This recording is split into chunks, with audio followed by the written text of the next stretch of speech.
Siempre supe que en mi familia había dos categorías de hijos, los que importaban y los que simplemente existían. Mi hermana mayor, Victoria, pertenecía a la primera categoría. Yo, en cambio, era invisible hasta que necesitaban a alguien a quien criticar. Crecí escuchando las mismas frases una y otra vez, como un disco rayado que nunca dejaba de sonar. Victoria es la inteligente de la familia, decía mi madre cada vez que alguien preguntaba por nosotras. Emma es... bueno, Emma tiene otras cualidades. Nunca especificaban cuáles eran esas otras cualidades, probablemente porque no existían en su imaginación. Para ellos, yo era la hija que apenas pasaba las clases, la que no tenía futuro académico, la que tendría suerte si conseguía trabajo en alguna tienda local. Victoria, por otro lado, era su orgullo y alegría. Desde pequeña había sido la estrella, medallas en competencias de matemáticas, premios de ciencias, reconocimientos en cada ceremonia escolar. Mis padres guardaban cada uno de sus certificados en marcos dorados que decoraban toda la sala. De mis logros no había ni una sola foto.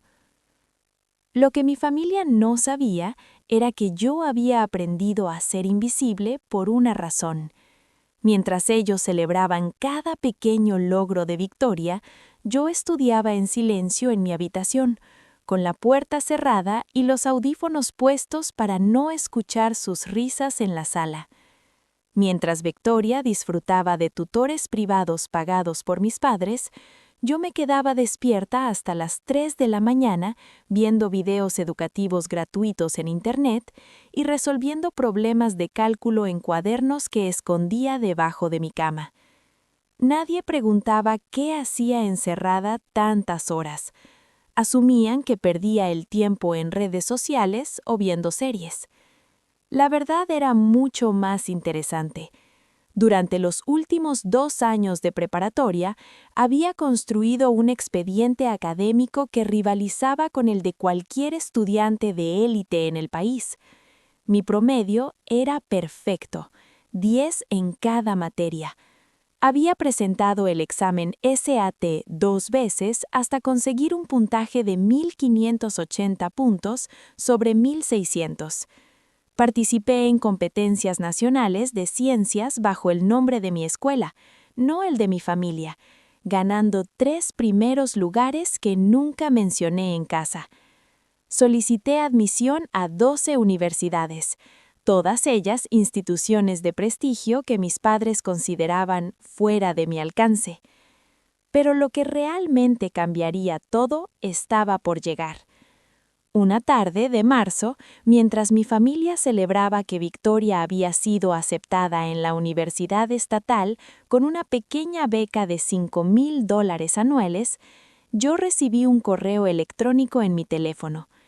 El asunto decía: «Felicidades de parte del Comité de Admisiones de Stanford University». Mis manos temblaron tanto que casi dejo caer el teléfono. Lo abrí con el corazón golpeándome el pecho, esperando que fuera spam o algún error. No lo era.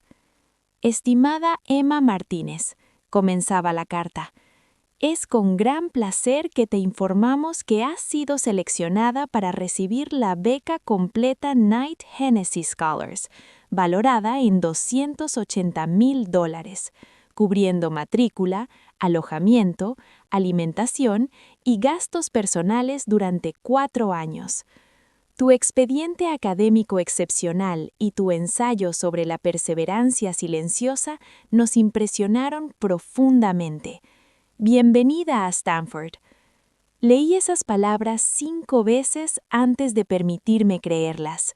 Stanford, una beca completa, $280,000. Todo lo que había soñado en esas noches de estudio solitario se estaba haciendo realidad. Pero cuando levanté la vista, vi a mi familia abrazando a Victoria, mi padre descorchando champán barato para celebrar su beca de $5,000 anuales. Guardé mi teléfono en el bolsillo y sonreí como si nada hubiera pasado. Todavía no era el momento de revelar mi secreto. Durante las siguientes semanas, las aceptaciones siguieron llegando. MIT me ofreció $120,000 en becas renovables. Yale me aceptó con financiamiento completo basado en necesidad. Princeton me invitó a su programa de investigación con un estipendio mensual de $2,000. Cada correo que llegaba era otra confirmación de que mi esfuerzo había valido la pena, de que no era la estudiante mediocre que mi familia creía que era.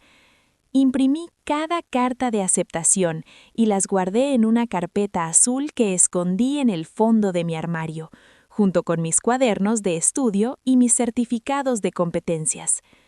Sabía que eventualmente tendría que decirles la verdad, pero cada vez que intentaba encontrar el momento correcto, algo me detenía. Quizás era el miedo a su reacción, o tal vez una parte de mí disfrutaba del secreto, de saber que había superado todas sus expectativas sin su apoyo ni su reconocimiento. Además, entre más esperaba, más interesante se volvía la situación. Mis padres comenzaron a presionarme para que fuera realista con mis opciones universitarias. «Emma, cariño», me dijo mi madre una tarde mientras preparaba la cena. Yo estaba en la mesa de la cocina, supuestamente haciendo tarea, pero en realidad leyendo un correo del decano de Stanford invitándome a un evento exclusivo para becarios. «Tu padre y yo hemos estado hablando sobre tu futuro. Creemos que deberías considerar la universidad comunitaria local. Es más económica y, seamos honestos, es más adecuada para tu nivel académico». Asentí sin levantar la vista de mi laptop, donde tenía abierta la página de registro de cursos de Stanford. «Claro, mamá, lo pensaré». «También hemos hablado con tu tía Carmen», continuó, picando verduras con movimientos bruscos. «Ella dice que están contratando en su oficina. Podrías trabajar medio tiempo mientras estudias. Así no serías una carga para nosotros económicamente, como lo es mantener a Victoria en la universidad». Esa última frase dolió más de lo que esperaba. Victoria, con su beca de $5,000 anuales, estaba costándoles aproximadamente $20,000 al año en matrícula, alojamiento y gastos. Yo, con mi beca completa de $280,000, no les costaría absolutamente nada. Pero ellos no lo sabían, y yo no estaba lista para decírselos todavía. La situación escaló rápidamente después de eso. Mi padre comenzó a dejar folletos de escuelas técnicas en mi habitación con programas de asistente dental y técnico en computadora subrayados con marcador amarillo. Mi madre me inscribió en una visita guiada a la universidad comunitaria sin preguntarme. Victoria, que había vuelto a casa para el fin de semana, me dio una charla motivacional sobre cómo no todos nacemos para ser académicos y que no había vergüenza en seguir un camino más práctico. «No todos podemos ser estudiantes universitarios de verdad», me dijo, sentada en mi cama mientras organizaba mis libros. Sus ojos recorrieron mis estantes llenos de textos de física cuántica, literatura clásica y filosofía que había comprado con el dinero que ganaba dando tutorías en secreto. Probablemente pensó que eran decoración. Yo tuve la suerte de heredar los genes inteligentes de la familia, pero tú tienes otras fortalezas, estoy segura. ¿Cómo cuáles?, pregunté, genuinamente curiosa por saber qué fortalezas creía ella que yo tenía. Se quedó en silencio por un momento, claramente sin tener una respuesta preparada. «Bueno, eres persistente y callada. Eso es útil en algunos trabajos». Persistente y callada. Esas eran las cualidades que mi propia hermana podía identificar en mí. No mencionó que yo había ganado el primer lugar en la Olimpiada Nacional de Química, o que había publicado un ensayo en una revista académica juvenil, o que había sido seleccionada como finalista del Premio Nacional al Mérito. Claro, Ella no sabía nada de eso porque nunca se lo había dicho a nadie en mi familia. Lo que mi familia tampoco sabía era que cada rechazo silencioso, cada comentario condescendiente, cada comparación desfavorable con Victoria alimentaba mi determinación. Mientras ellos me veían como una estudiante mediocre destinada a una vida ordinaria, yo estaba construyendo un futuro extraordinario, ladrillo a ladrillo, noche tras noche, en el silencio de mi habitación. El punto de quiebre llegó en mayo, justo 2 semanas antes de mi graduación de preparatoria. Mi familia organizó una cena especial para celebrar que Victoria había terminado su primer año universitario con un promedio de 8.5. Invitaron a toda la familia extendida, tíos, primos, abuelos. La casa estaba llena de gente felicitando a Victoria, preguntándole sobre sus clases, admirando sus calificaciones que mi madre había impreso y plastificado. Yo estaba en la cocina ayudando a servir la comida cuando escuché a mi abuela preguntarle a mi madre sobre mí. ¿Y Emma también irá a la universidad? La risa de mi madre todavía resuena en mis oídos. ¡Ay, mamá! Emma no es como Victoria. Ella va a quedarse aquí, tal vez tome algunos cursos en la escuela comunitaria, pero no tenemos grandes expectativas. Ya sabes cómo es. Nunca fue muy académica. Es una lástima, respondió mi abuela con un suspiro. Pero bueno, no todos los niños pueden ser exitosos. Al menos tienes una hija inteligente. Me quedé paralizada con un plato de ensalada en las manos, sintiendo cómo la humillación me quemaba la garganta. Estaban hablando de mí como si fuera una decepción, una pérdida, mientras a unos metros de distancia, en mi mochila que había dejado en la entrada, llevaba una carta del rector de Stanford felicitándome por haber sido nombrada una de las 10 mejores estudiantes aceptadas ese año en todo el país. Pero lo peor aún estaba por venir. Después de la cena, cuando todos estaban en la sala tomando café y postre, mi padre pidió atención golpeando su taza con una cuchara. «Familia, tenemos un anuncio importante que hacer», dijo, poniéndose de pie con mi madre a su lado. Victoria me miró desde el sofá con una sonrisa confusa, claramente tan sorprendida como yo por este anuncio improvisado. «¿Cómo saben?», continuó mi padre, tomando el brazo de mi madre, mantener a Victoria en la universidad ha sido un desafío financiero. Su educación es una inversión en el futuro de esta familia, y estamos orgullosos de hacer ese sacrificio. Sin embargo, la realidad es que no podemos mantener a 2 hijas en la universidad al mismo tiempo. Mi corazón comenzó a latir más rápido. ¿A dónde quería llegar con esto? Por lo tanto, dijo mi madre, tomando el brazo de mi padre, hemos tomado una decisión difícil pero necesaria. Hemos decidido que Emma no asistirá a la universidad el próximo año. En su lugar, trabajará tiempo completo y contribuirá a los gastos de la educación de Victoria. Es lo mejor para la familia, y estamos seguros de que Emma entiende que este es el camino correcto. El silencio que siguió fue ensordecedor. Todas las miradas se volvieron hacia mí, esperando mi reacción. Vi compasión en los ojos de algunos tíos, aprobación en otros y satisfacción apenas oculta en la cara de Victoria.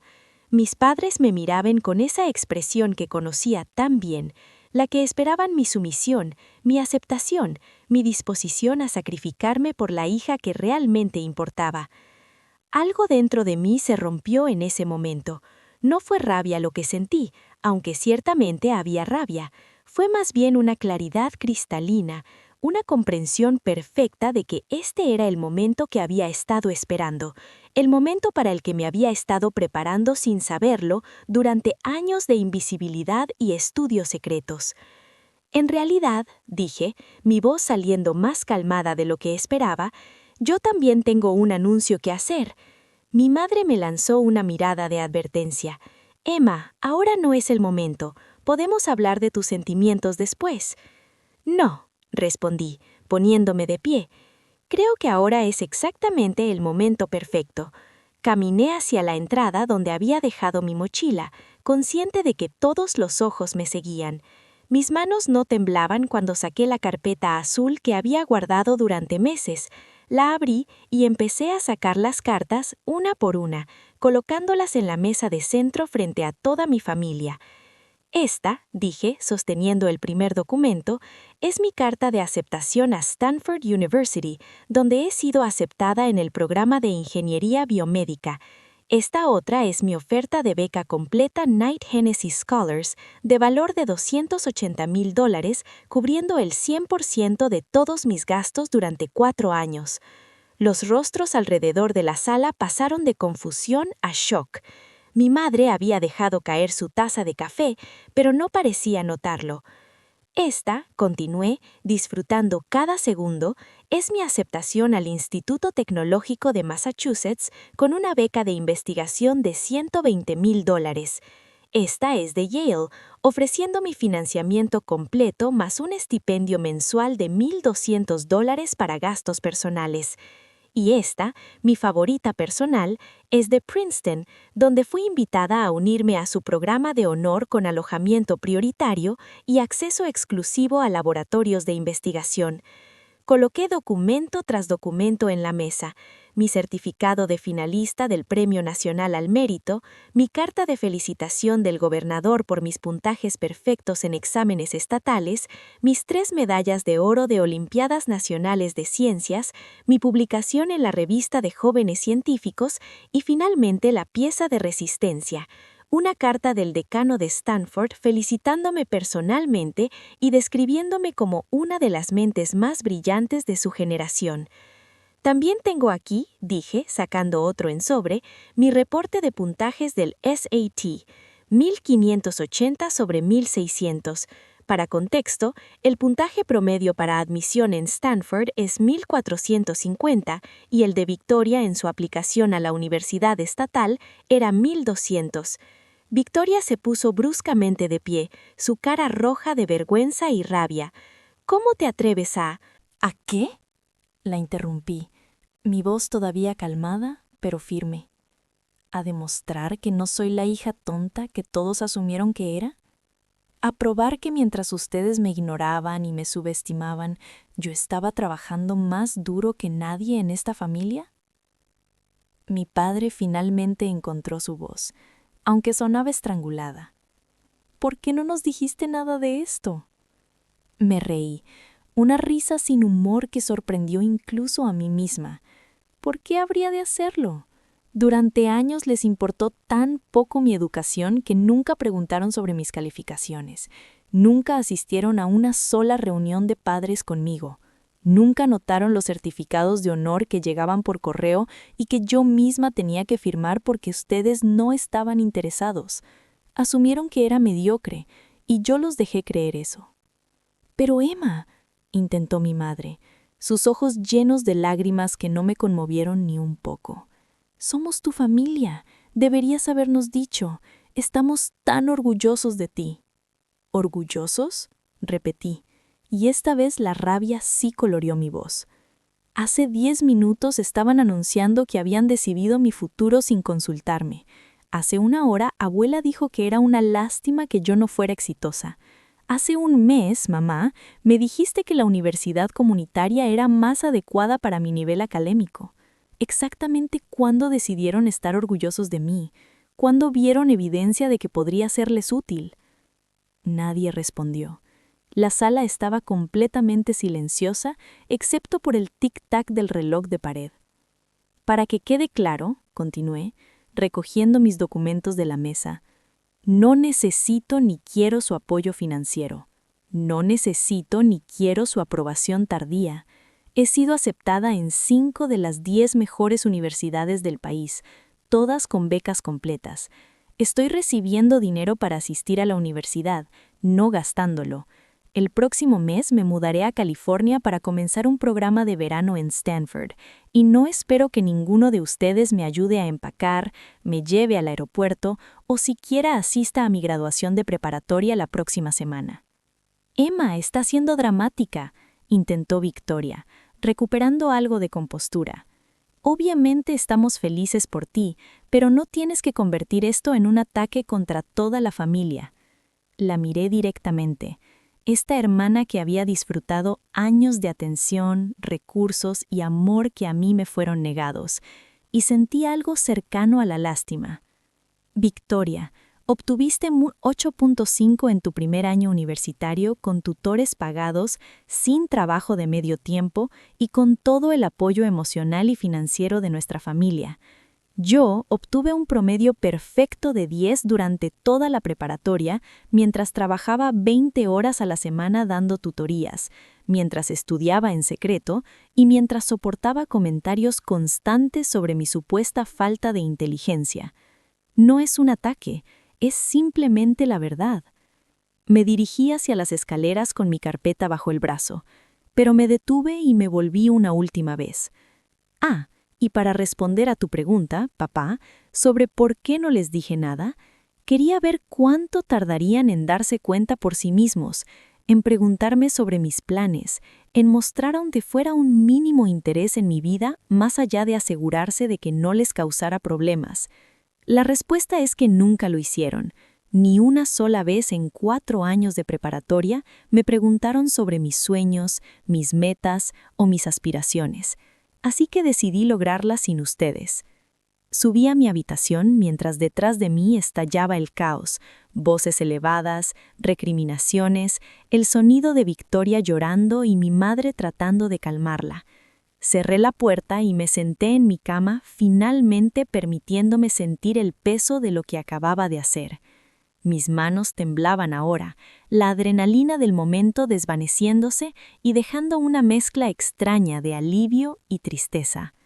Miré alrededor de mi habitación, a los libros que había leído a escondidas, a los cuadernos llenos de notas de estudio, a los pósters de universidades que había colgado en la parte interior de mi armario para no tener que explicarle a nadie por qué soñaba con lugares que supuestamente estaban fuera de mi alcance. Todo había sido una preparación para este momento, para la libertad que ahora se extendía frente a mí como un camino recién pavimentado. Mi teléfono vibró. Era un mensaje de mi consejera universitaria, la señora Delgado, la única persona en mi vida que conocía mi secreto y me ayudó con las aplicaciones. ¿Ya les dijiste?, preguntó el mensaje. Acabo de hacerlo. Fue tan satisfactorio y doloroso como lo esperaba. Estoy orgullosa de ti, Emma. Recuerda, su incapacidad de ver tu valor nunca fue un reflejo de tu verdadero potencial. Stanford tiene suerte de tenerte. Esas simples palabras me hicieron llorar finalmente. Lágrimas que había estado conteniendo durante años de ser invisible, de ser subestimado, de ser olvidado. Lloré por la niña que estudió sola en su habitación mientras su familia celebraba los logros mediocres de su hermana. Lloré por todos los momentos en que dudé de mí misma, preguntándome si tal vez mi familia tenía razón y yo realmente era tan ordinaria como creían. Lloré por la hija que nunca sería, la que necesitaba aprobación y amor incondicional de sus padres. Pero también sonreí, porque por primera vez en mi vida me sentía libre, libre de sus expectativas bajas, libre de comparaciones injustas, libre de pretender ser menos de lo que era para no amenazar el frágil ego de una familia que necesitaba un chivo expiatorio para sentirse mejor consigo misma. Las siguientes 2 semanas fueron tensas y extrañas. Mis padres intentaron hablar conmigo varias veces, oscilando entre intentos torpes de disculpas y defensas de su comportamiento. Solo estábamos siendo realistas, decía mi padre. No queríamos que te decepcionaras apuntando demasiado alto, insistía mi madre. Victoria se encerró en su habitación, supuestamente ofendido de que yo hubiera arruinado su momento especial con mis revelaciones. Nadie mencionó la idea de que yo trabajara para pagar la Universidad de Victoria nuevamente. Mi graduación de preparatoria llegó, y fiel a mi palabra, no esperaba que mi familia asistiera. Pero cuando llegué al estadio esa mañana, los vi sentados en las gradas. Mis padres, Victoria, incluso algunos tíos. Me buscaban con la mirada entre los cientos de estudiantes con toga y berrete, con expresiones que parecían mezclas de orgullo fingido e incomodidad genuina. Cuando me llamaron al escenario para recibir múltiples reconocimientos especiales, una mención de honor presidencial por excelencia académica, el premio al estudiante más destacado del año y una beca adicional de liderazgo por $15,000 que ni siquiera había mencionado en casa, escuché a mi madre sollozar en las gradas, pero sus lágrimas llegaban demasiado tarde para importarme. Después de la ceremonia, intentaron acercarse con cámaras y abrazos, queriendo tomar fotos conmigo mientras sostenía mis certificados. Los detuve con una mano levantada. «Pueden tomar fotos», dije firmemente, «pero no finjan que esto les importa ahora. No finjan que siempre creyeron en mí. No reescriban la historia para sentirse mejor sobre cómo me trataron». «Emma, por favor», suplicó mi padre, y por primera vez vi algo genuino en sus ojos, vergüenza real. «Nos equivocamos, lo sabemos, pero eres nuestra hija y queremos apoyarte ahora». «Me hubiera encantado su apoyo hace 4 años», respondí, mi voz cansada más que enojada. «Me hubiera encantado cuando me quedaba despierta hasta las 3 de la mañana estudiando y nadie preguntaba si necesitaba ayuda. Me hubiera encantado cuando llegaban mis certificados de honor por correo y nadie los miraba 2 veces, pero no lo tuve entonces, y honestamente no lo necesito ahora». Un mes después, estaba en mi dormitorio de Stanford, rodeada de cajas por desempacar y una compañera de cuarto llamada Jessica, que resultó ser tan apasionada por la ciencia como yo. Mis padres habían insistido en llevarme al aeropuerto, un gesto que acepté más por logística que por sentimentalismo. La despedida fue breve y formal, sin abrazos largos ni lágrimas emotivas. Lo que sí me llevé fue una carta que la señora Delgado me dio en nuestro último día de clases. «Ábrela cuando te sientas sola o dudes de ti misma», me había dicho. La abrí esa primera noche en Stanford, acostada en mi cama nueva, en un dormitorio que compartía con un estudiante que me respetaba por mi mente, no por mi apellido. «Querida Emma», decía la carta escrita a mano, «durante los 3 años que fuiste mi estudiante, observé algo extraordinario. Observé a una joven brillante florecer en el silencio, crecer en las sombras y construir una fortaleza de conocimiento ladrillo a ladrillo, sin aplausos ni reconocimiento. Tu historia no es común. La mayoría de los estudiantes excepcionales provienen de familias que los apoyan, los impulsan, los celebran. Tú te impulsaste a ti misma. Ese tipo de determinación autodidacta es más raro y más valioso que cualquier ventaja que el privilegio pueda comprar. Cuando dudes de si perteneces en Stanford o en cualquier otro lugar prestigioso, recuerda esto: llegaste aquí completamente sola. Imagina lo lejos que irás ahora que finalmente tienes recursos, mentores y una comunidad que reconoce tu valor. El mundo es tuyo, Emma. Tómalo». Lloré de nuevo esa noche, pero esta vez fueron lágrimas diferentes, lágrimas de cierre, de aceptación, de comprensión de que el capítulo doloroso de mi vida había terminado y uno nuevo, brillante y lleno de posibilidades apenas comenzaba. Mi primer año en Stanford fue todo lo que había soñado y más. Me sumergí en mis clases de ingeniería, me uní a un laboratorio de investigación donde trabajé en un proyecto de prótesis inteligentes, hice amigos que valoraban la curiosidad intelectual tanto como yo. Por primera vez en mi vida no era la rara por leer libros de física en mi tiempo libre o por emocionarme con experimentos de química. Era normal, era apreciada, era vista. Mi familia llamaba ocasionalmente, conversaciones breves e incómodas donde mi madre preguntaba sobre mis clases y yo daba respuestas generales. Victoria dejó la universidad estatal después de su 2.º año, dijo que no era lo suyo y comenzó a trabajar en ventas. Mis padres estaban decepcionados, pero lo ocultaban bien. Nunca lo dijeron directamente, pero yo podía leer entre líneas. Finalmente comprendían la ironía de haber apostado todo al caballo equivocado. No sentí satisfacción en eso. Sentí una tristeza melancólica por los años que podrían haber sido diferentes, por la relación que podríamos haber tenido si ellos hubieran elegido verme realmente. 2 años después, cuando recibí una oferta para un prestigioso programa de doctorado completamente financiado en el MIT, con un estipendio mensual de $3,000 y mi propio laboratorio de investigación, mandé un correo electrónico a mi familia con las buenas noticias. Mi madre respondió: «Siempre supimos que eras especial». Mi padre escribió: «Estamos muy orgullosos». Victoria no respondió. Borré los mensajes sin contestar, porque la verdad era que ellos nunca supieron que yo era especial. Asumieron lo contrario durante años y actuaron en consecuencia. Su orgullo ahora era hueco, basado no en quién yo era, sino en lo que había logrado a pesar de ellos. Lo que finalmente me dio paz no fue su reconocimiento tardío, ni sus intentos de reconstruir puentes que ellos mismos quemaron. Fue la comprensión de que yo no necesitaba su validación para saber mi valor. Había aprendido la lección más importante que cualquier estudiante puede aprender: el conocimiento que adquieres en soledad, la disciplina que construyes en la oscuridad, las metas que persigues cuando nadie está mirando. Esas son las que realmente te pertenecen. Nadie puede quitártelas, minimizarlas o reclamar crédito por ellas. Hoy, mientras escribo esto desde mi apartamento cerca del campus del MIT, rodeada de libros de investigación y pósters de conferencias académicas donde he presentado mis estudios, puedo decir honestamente que estoy agradecida por mi experiencia.